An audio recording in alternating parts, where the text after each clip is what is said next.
psaume 34, verset 6. Oui, là on dit... On y va. Quand même, ça peut nous faire la facilité, parce que nous sommes dans l'émission Une heure au pied de Jésus. Un verset fera quand même le mieux, il fera aussi l'idéal. Le psaume 34, verset 6. Nous lisons le psaume 34. Entre-temps, à la recherche de ces versets, je vous dis que nous sommes dans l'émission Une heure au pied de Jésus. Vous voulez passer adorer dans cette émission, vous voulez passer nous présenter une expérience d'adoration ou soit un témoignage, venez-y, appelez-nous. Le numéro est affiché au bas de votre écran. Faites comme le couple Kawata et vous serez facilement et sincèrement reçus. Alors nous allons prendre la lecture de notre verset. Je peux même commencer au verset 5. Voilà. J'ai cherché l'Éternel et il m'a répondu. Il m'a délivré de toutes mes frayeurs. Quand on tourne vers lui les regards, on est rayonnant de joie et les visages ne se couvrent pas de honte. C'est le verset qui est resté et qui reste jusqu'à ce jour et que dans notre cœur et que nous avons tourné notre regard au Seigneur et lui est avec nous. Ça c'est d'abord parmi les versets. Il y a 2 versets. Ça c'est le premier. Oui, le deuxième c'est lequel? Le deuxième c'est dans Ecclésiaste chapitre 4.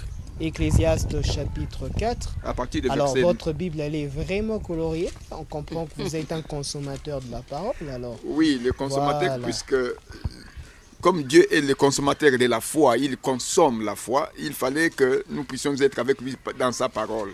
Voilà. Alors, Ecclésiaste chapitre 4, verset... À partir de verset 9.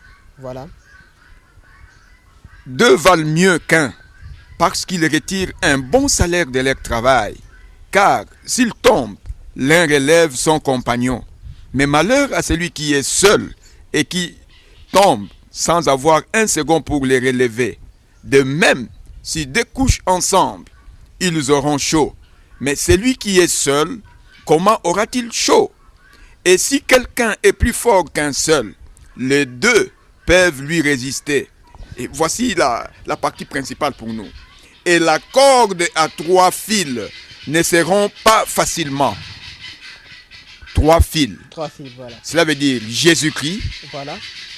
Papa Faustin, Maman Rosette, nous formons une corde dans notre famille à 3 fils. Comme voilà. Jésus est inoxydable, nous avions confiance que nous avons tourné les regards vers lui, donc nous ne pouvons pas avoir honte. Voici l'assurance que nous avions et que nous avons même jusqu'à présent. Et nous savions qu'un jour, celui-là qui est venu sur la croix mourir pour nous, va nous sauver, puisque c'est son message du départ. Vous attendiez les saluts, mais en espérant que vous l'aviez déjà reçu spirituellement. Exactement. Exactement, oui maman. On y va quand même, vous nous donnez le témoignage, papa nous l'interprète quand même en rapport avec la parole de Dieu, en rapport avec votre foi, toutes les expériences vécues. Alors nous sommes sur Joa Télévision, je vous assure, je vous l'annonce encore une fois de plus. Vous pouvez suivre tous les numéros de cette émission passée en tapant Au pied de Jésus sur YouTube ou encore Une heure au pied de Jésus sur Facebook. Vous allez voir les émissions passées et même celle-ci d'ailleurs, si vous l'avez manqué et que quelqu'un vous en a parlé, voilà l'adresse où vous allez retrouver cette émission. Oui maman, alors avec cette foi, avec ces versets, l'état d'esprit, l'état de la foi, l'état de l'espérance augmenté.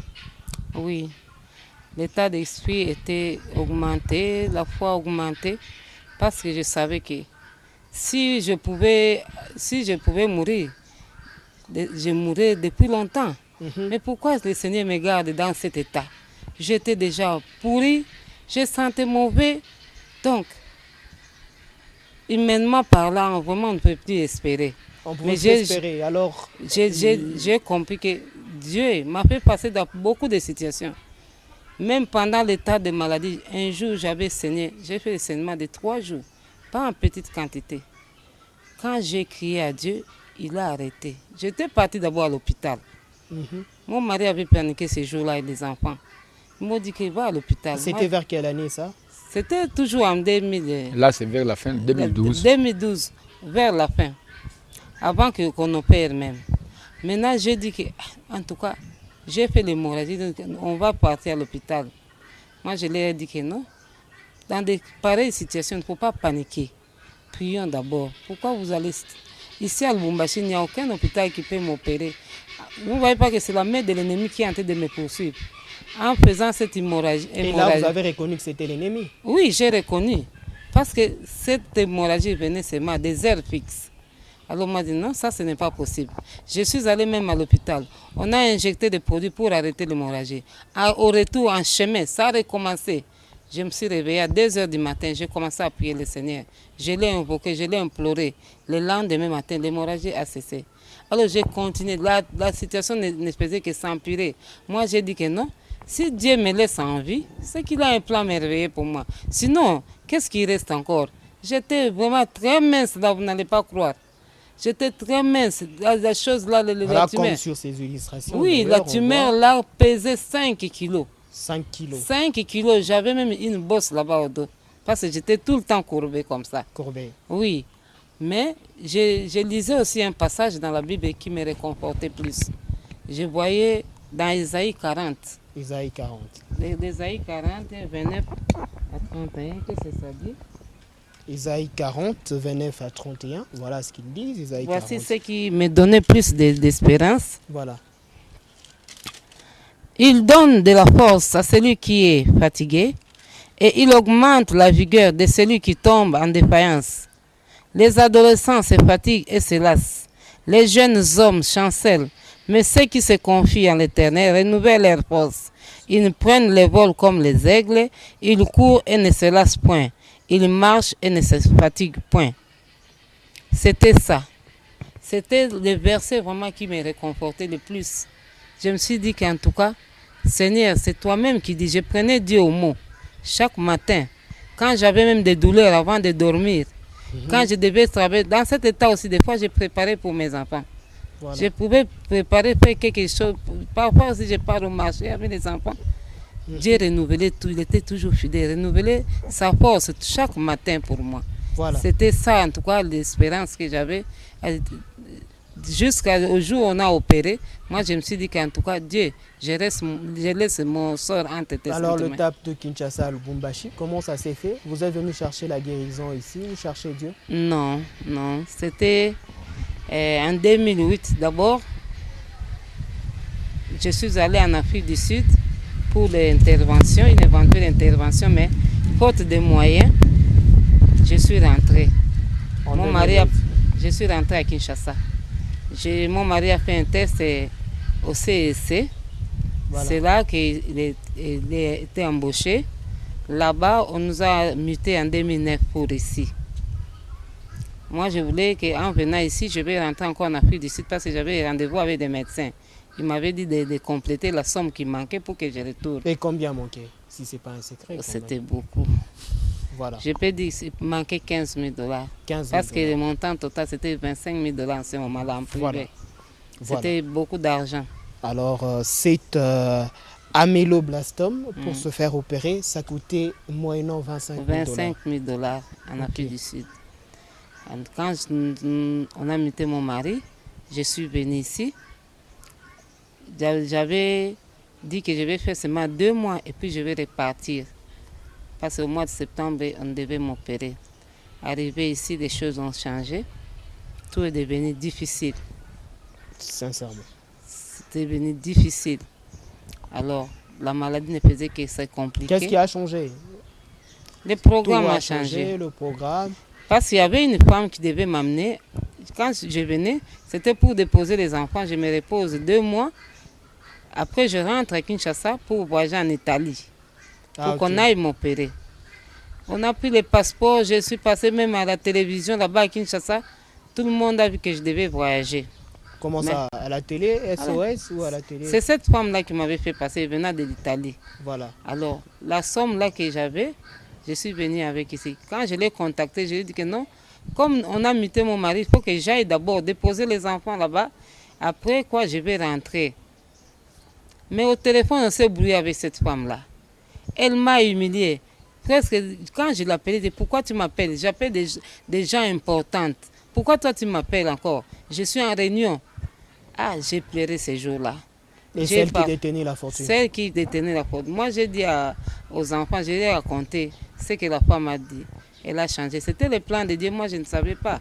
Toutes choses concourent au bien de ceux qui aiment Dieu. Voilà. Alors je suis venu ici, on est resté là-bas, on attendait, je suis venu au mois de juin, juillet, août, septembre. Les peu d'argent que j'avais, comme j'avais des enfants qui étaient à l'université, consort, et dans cet état aussi, il fallait que je puisse manger. J'achetais à tout moment des produits pour m'entretenir. Bon, des fois, on venait me ponctionner. C'est ce qui a fait aussi que la maladie puisse s'accroître rapidement.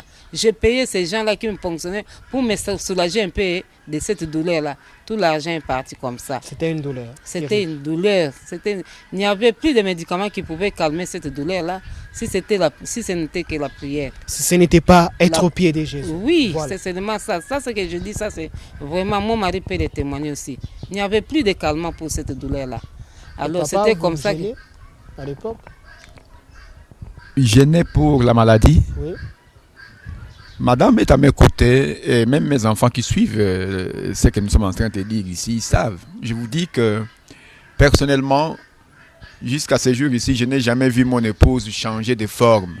Je la vois toujours belle, même telle qu'elle est là-bas. Ça, c'est la première des choses que je dois vous dire. Je n'ai jamais été gêné de son état. Ça, c'est quelque chose de très spécial que je dois dire à tout le monde. Vraiment, je l'ai dit sincèrement, mon épouse le sait. Parfois, elle pense que moi, j'exagère, mais je vous dis la vérité.